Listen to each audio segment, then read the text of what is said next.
সবাইকে গণেশ চতুর্থীর অনেক অনেক শুভেচ্ছা আর ভালোবাসা দিয়ে শুরু করছি আজকের এই ভিডিওটি। আজকে একদম মিষ্টির দোকানের মতো মতিচুর লাড্ডু আমি ঘরেই তৈরি করে নিয়েছি খুব সহজে। এই মতিচুর লাড্ডুগুলো দেখতে যেমন সুন্দর হয়, বানানোও কিন্তু ভীষণই সহজ। ঘরে থাকা মাত্র কয়েকটি উপকরণ দিয়েই কিন্তু খুব সহজে তৈরি করে নেওয়া যায়। নমস্কার বন্ধুরা, মন কিচেনে আপনাদের সবাইকে স্বাগত। আশা করি আপনারা সবাই খুব ভালো আছেন। আজকে খুব সহজ পদ্ধতিতে একদম দোকানের মতো মতিচুর লাড্ডু আমি ঘরেই কিভাবে তৈরি করেছি সেই রেসিপি আপনাদের সাথে শেয়ার করব।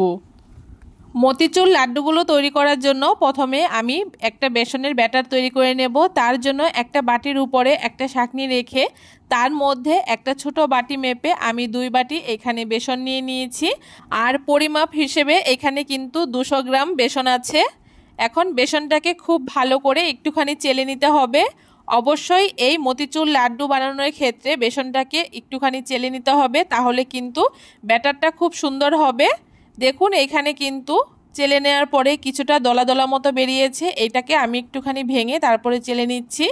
এইভাবে করে অবশ্যই আপনারা বেসনটাকে একটুখানি চেলে নেবেন। বেসনটাকে চেলে নেওয়া হয়ে গেলে যেই বাটি মেপে আমি 2 বাটি বেসন ব্যবহার করেছি ওই বাটিরই আমি 1.5 বাটি জল দিয়ে কিন্তু এই ব্যাটারটাকে তৈরি করেছি। অবশ্যই একবারে অনেকটা জল না দিয়ে অল্প অল্প করে জল দিয়ে এই ব্যাটারটাকে তৈরি করে নিতে হবে। একবারে যদি আমরা অনেকটা জল দিয়ে দিই সেক্ষেত্রে কিন্তু এই ব্যাটারটা বেশি পাতলা হয়ে যাবে, আর মতিচুর লাড্ডুর জন্য কিন্তু মতিগুলো একদমই ভালো হবে না।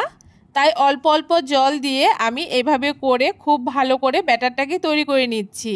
প্রথমে আমি এখানে 1 বাটি জল পুরোটাই দিয়ে দিয়েছি, আর তারপরে এখানে আরও 1 বাটি জল নিয়ে প্রথমে অল্প একটু জল দিয়ে গুলিয়ে নিয়েছি। আর তারপরে আমার মনে হচ্ছে ব্যাটারটা আরও কিছুটা ঘন হয়েছে, তাই আবারও অল্প একটু জল দিয়ে খুব ভালো করে এখানে ব্যাটারটাকে তৈরি করে নিচ্ছি। আর এখানে আমার মোটামুটি 1.5 বাটি মতো জলই ব্যবহার করতে হয়েছে।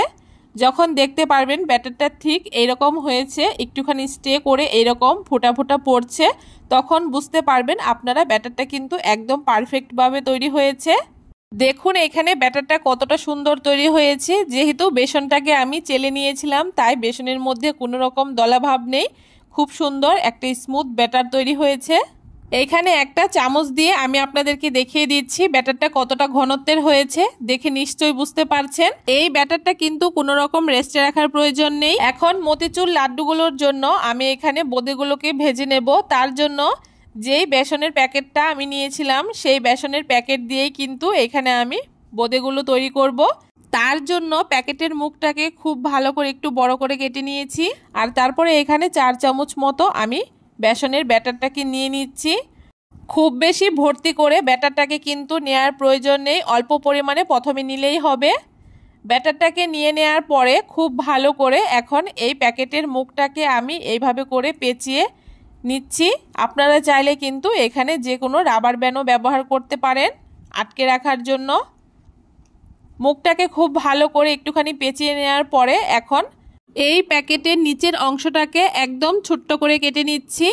মনে রাখবেন এই প্যাকেটটা কাটা যত ছোট হবে বোঁদেগুলোও কিন্তু একদম ছোট ছোট হবে, আর মতিচুর লাড্ডুগুলোও কিন্তু দেখতে সুন্দর হবে। দেখতেই পারছেন আমি একদম ছোট্ট করে প্যাকেটটাকে কেটে নিয়েছি। এখন মতিচুর লাড্ডুর জন্য বোঁদেগুলোকে ভাজার জন্য পরিমাণ মতো কড়াইতে তেল দিয়ে দিয়েছি। অবশ্যই একটু বেশি পরিমাণেই তেলটা ব্যবহার করতে হবে। প্রথমে তেলটাকে খুব ভালো করে গরম করে নেওয়ার পরে উনানের আঁচটাকে মিডিয়ামে রেখে এইভাবে করে বোঁদেগুলোকে ভেজে নিতে হবে। দেখতেই পারছেন বোঁদেগুলো কত সুন্দর উপরে ভেসে উঠছে। এই ব্যাটারের প্যাকেটটাকে হাতে নিয়ে হাতটাকে একটুখানি নাড়ালেই দেখবেন খুব সুন্দর বোঁদেগুলো তেলের মধ্যে পড়তে পড়তেই উপরে ভেসে উঠছে। আর সবগুলো বোঁদে কিন্তু এখানে একদম গোল গোল তৈরি হচ্ছে। এভাবে করে কিন্তু আপনারা কোনো রকম স্বাদ ছাড়াই খুব সহজে যে কোনো প্যাকেট দিয়ে আপনারা বোঁদে তৈরি করে নিতে পারেন। বোঁদেগুলোকে খুব ভালো করে দিয়ে দেওয়ার পরে যখন সবগুলো বোঁদে উপর দিকে ভেসে উঠবে তখন একটা ঝাঁঝরা হাতা দিয়ে এভাবে করে একটুখানি নেড়ে চেড়ে দিচ্ছি। আর এখন কিন্তু উনানের আঁচটাকে মিডিয়ামেই রাখতে হবে। এভাবে করে বেশ কিছুক্ষণ নেড়ে চেড়ে নেওয়ার পরে যখন বোঁদেগুলো হালকা একটু কালার চলে আসবে তখন কিন্তু বোঁদেগুলোকে তুলে নিতে হবে। তবে খুব বেশি লালচে করে কিন্তু এই বোঁদেগুলোকে ভাজা যাবে না।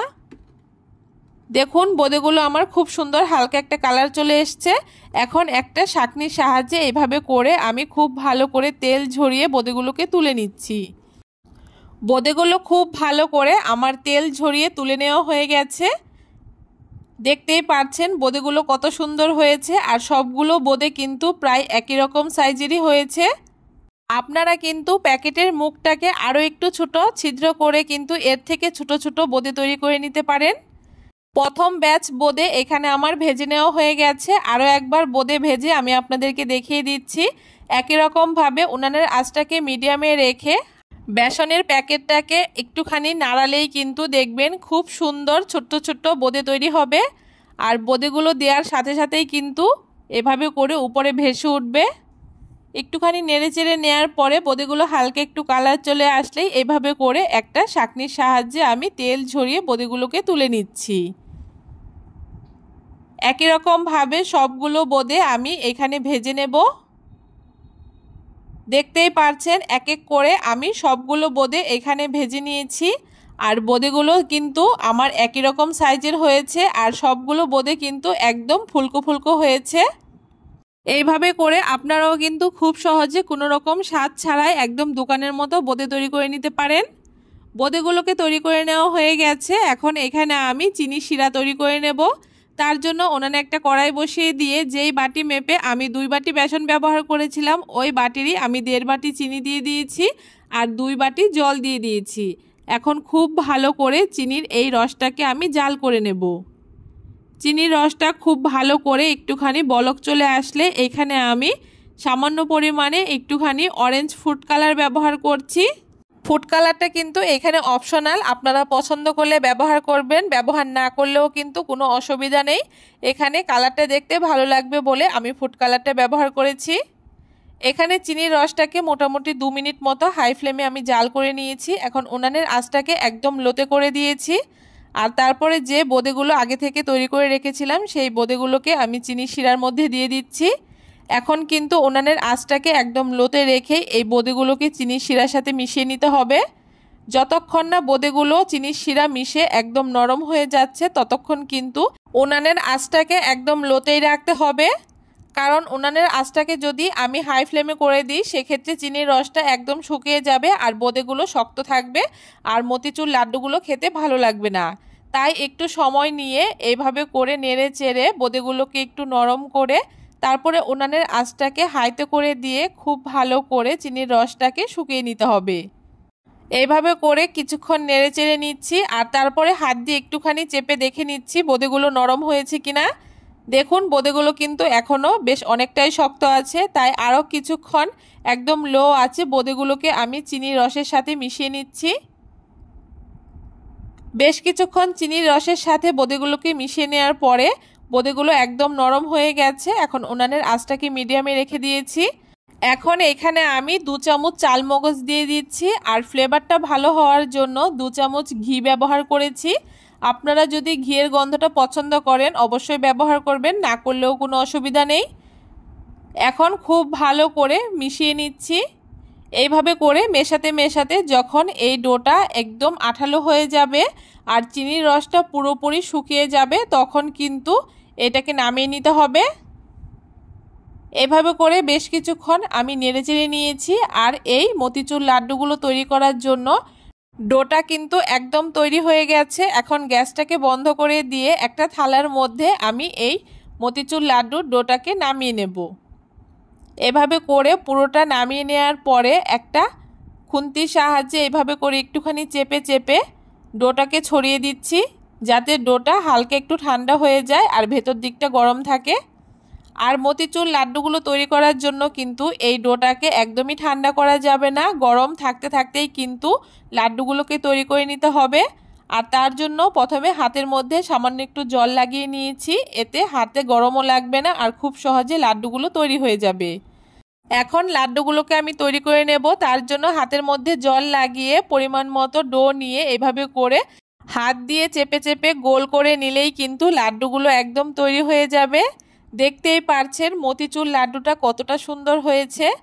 আরও একটা লাড্ডু আমি আপনাদেরকে তৈরি করে দেখাচ্ছি। একই রকমভাবে হাতের মধ্যে সামান্য একটু জল লাগিয়ে অল্প একটু ডো নিয়ে আমি এইভাবে করে হাত দিয়ে চেপে চেপে গোল করে লাড্ডুটাকে তৈরি করে নিচ্ছি।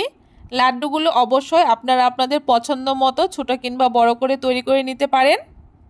একই রকমভাবে দেখুন সবগুলো লাড্ডু এখানে আমার তৈরি করে নেওয়া হয়ে গেছে।